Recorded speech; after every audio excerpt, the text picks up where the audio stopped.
प्रिय छात्रों, हम लोग छायावाद के प्रवर्तक जयशंकर प्रसाद जी द्वारा रचित कामायनी महाकाव्य के तीसरे सर्ग श्रद्धा से हिंदी की पाठ्यपुस्तक में श्रद्धा मनु नामक शीर्षक में संकलित छंदों की व्याख्या कर रहे हैं।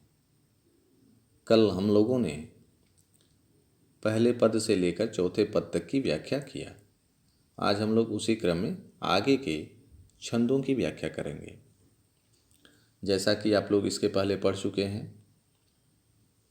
कि गांधार देश की राजकुमारी श्रद्धा हिमालय के सौंदर्य का दर्शन करने के उद्देश्य से भ्रमण करते हुए समुद्र के तट पर पहुंची और वहां उसने एक आकर्षक व्यक्तित्व के धनी व्यक्ति को अत्यंत हताश, निराश और दुखी मुद्रा में देखा, जिससे उसके मन में उसके परिचय को जानने की जिज्ञासा उठी और इस उद्देश्य से वह उस अपरिचित व्यक्ति अर्थात मनु के समीप जाकर अपनी मधुर वाणी से उसका परिचय जानना चाहा। जैसे ही श्रद्धा की मधुर वाणी मनु के कानों तक पहुंची, मनु आश्चर्यचकित हो गए कि इस निर्जन और एकांत स्थान पर कौन है जो अपने मधुर वाणी से इस प्रकार संगीत की सृष्टि कर रहा है। तो उनके अंदर उस व्यक्ति का परिचय जानने की प्रबल इच्छा उत्पन्न हुई और फिर उन्होंने उधर देखा जहाँ पर श्रद्धा खड़ी थी। अब इसके बाद हम लोग देखें, पहले पद पढ़ेंगे, उसका भाव समझेंगे, फिर उसकी व्याख्या करेंगे। और देखा वह सुंदर दृश्य, नयन का इंद्रजाल अभिराम, कुसुम वैभव में लता समान, चंद्रिका से लिपटा घनश्याम। नयन का अर्थ होता है नेत्र, इंद्रजाल का अर्थ होता है सम्मोहित करना, सम्मोहन, जादू होता है। अभिराम का अर्थ सुंदर होता है। कुसुम का अर्थ पुष्प होता है। वैभव का अर्थ संपन्न होता है। लता समान अर्थात लता से श्रद्धा के सौंदर्य की उपमा दी गई है, तुलना की गई है, इसलिए यहाँ पर उपमा अलंकार होगा। चंद्रिका का अर्थात चांदनी, लिपटा घनश्याम, घनश्याम का अर्थ एक अर्थ तो श्री कृष्ण होता है, लेकिन यहाँ हम काले काले बादलों के रूप में अर्थ ग्रहण करेंगे।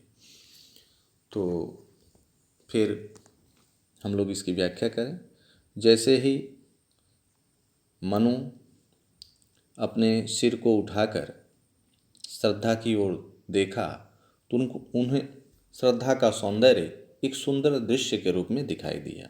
श्रद्धा आकर्षक वेशभूषा में इतनी सुंदर और मनमोहक लग रही थी कि उसके सौंदर्य ने मनु के नेत्रों पर जादू कर दिया, सम्मोहित कर दिया। श्रद्धा सौंदर्य से संपन्न इस प्रकार सुशोभित हो रही थी जैसे अनेक प्रकार के पुष्पों से सुसज्जित कोई लता सुशोभित हो रही हो। श्रद्धा के सौंदर्य को देखकर ऐसा प्रतीत हो रहा था कि जैसे काले काले बादलों से चांदनी लिपटकर सुशोभित हो रही हो। अगला पद देखें। हृदय की अनुकृत वाह उदार, अनुकृत का अर्थ होता है नकल, वाह का अर्थ होता है बाहरी, उदार का अर्थ होता है यहाँ विशालता से है। अर्थात कहने का तात्पर्य यह है कि श्रद्धा का हृदय उदार था, विशाल था, अर्थात उसके हृदय में प्राणी मात्र के लिए, सबके लिए प्रेम, दया, करुणा, सहयोग, समर्पण आदि मानवीय संवेदनाएं, गुण आदि भरे हुए थे। अर्थात उसका हृदय विशाल था। और साथ ही साथ उसके हृदय की विशालता तो थी ही, उसका शरीर भी लंबा और छरहरा था। इसलिए यहाँ जयशंकर प्रसाद जी ने उसके हृदय की विशालता की ही अनुकृति के रूप में उसके लंबे छरहरे बदन को बताया है कि ऐसा लग रहा था कि जैसे उसके हृदय की अनुकृति ही उसका शरीर हो। अर्थात जिस प्रकार उसका हृदय विशाल था वैसे ही वह लंबे छरहरे शरीर की स्वामिनी श्रद्धा का शरीर भी विशाल था। अर्थात हृदय और शरीर दोनों विशाल थे। श्रद्धा का वो सुंदर शरीर इस प्रकार सुशोभित हो रहा था जैसे बासंती पवन किसी साल के छोटे से पौधे से क्रीड़ा करते हुए उसके सुगंध को चारों तरफ प्रसारित कर रहा हो और सुशोभित हो रहा हो। अब हम लोग अगला पद देखें। मसृण गांधार देश के नील। मसृण का अर्थ होता है चीकना। गांधार उस स्थान का नाम है जहाँ पर श्रद्धा रहती है। देश के नील, नील का अर्थ होता है नीला। रोम अर्थात बाल कह सकते हैं। वाले मेषों, मेषों मेष का अर्थ होता है भेड़। चर्म का अर्थ होता है चमड़ा। ढक रहे थे उसका वपुकांत। वपु का अर्थ होता है शरीर, कांत का अर्थ होता है कोमल। बन रहा था वह कोमल वर्म।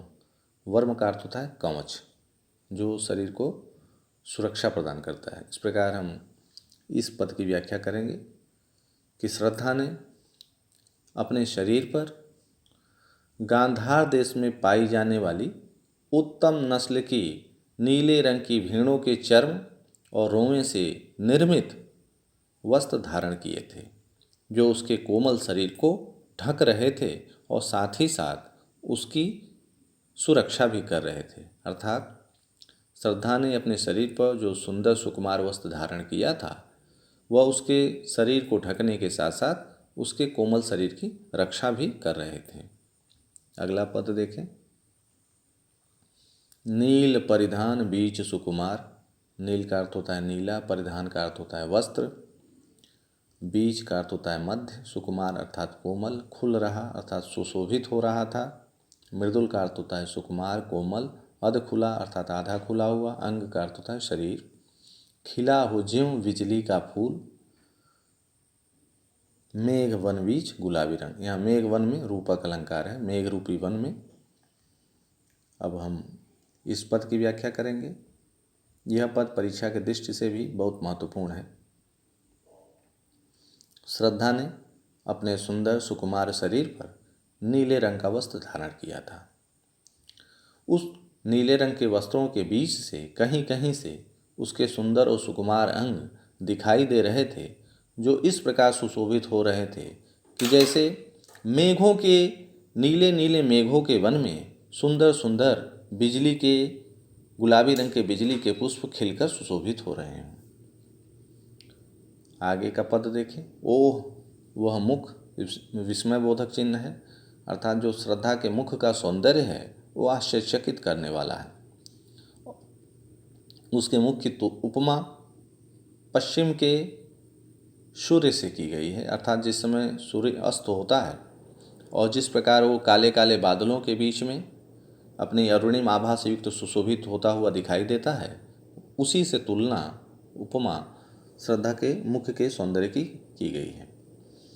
पश्चिम के व्योम, पश्चिम दिशा का नाम है, व्योम का अर्थ आकाश होता है। बीच जब घिरते हों घनश्याम, घनश्याम का अर्थ होता है काले बादल। अरुण रवि मंडल उनको भेद, अरुण का अर्थ होता है लाल या लालिमा से युक्त। रवि का अर्थ होता है सूर्य, मंडल का अर्थ होता है घेरा। भेद दिखाई देता हो छविधाम, छविधाम का अर्थ होता है सुंदर। अब इसकी हम व्याख्या करेंगे।